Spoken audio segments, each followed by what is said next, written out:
Parents with children crowd round the entrance to the pediatric ward at the Hôpital de la Paix in Haiti's capital, waiting in the long line for treatment. Gang violence in Port-au-Prince has sparked a humanitarian crisis. Essential supply routes to the capital are cut off.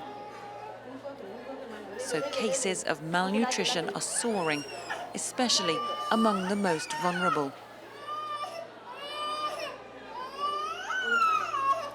More than 400 underfed children were treated in this hospital in May alone. Baby Princely is a year and a half old but weighs less than 7 kilos. She's a malnourished child who arrived here in a state of dehydration and shock, and she's anemic as well. She's 18 months old, but weighs only as much as a child of 3 to 5 months. She's still in danger. She needs a second blood transfusion. If not, she's severely anemic, so she might not make it. The head of this pediatric ward, Dr. Sinué, has seen the ravages of hunger rise over the past year, with cases up by 60%. As people have been displaced and with the violence, we're seeing ever more severe cases and side effects linked to heart and lung disease and problems with their joints as well.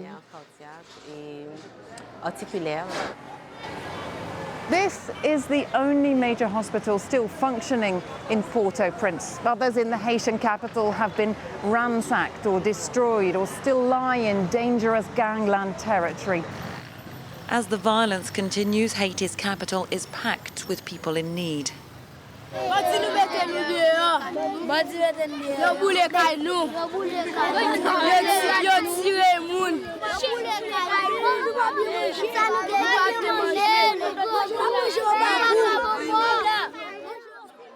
In the west of the city, 2,300 people are sheltering in what was a high school. Nausilia has been living here for nearly a year with her family, including her grandson, 6-month-old baby Rodrigo. Bandits took over our house. This morning I wanted to go there to pick some mangoes to eat, but when I saw them in the neighborhood, I just had to run away. We eat when we can, but very often we have to go without any food. Today, the World Food Programme is delivering hot meals. They've served up more than 1 million since the start of this year. But their country director says emergency operations alone aren't enough.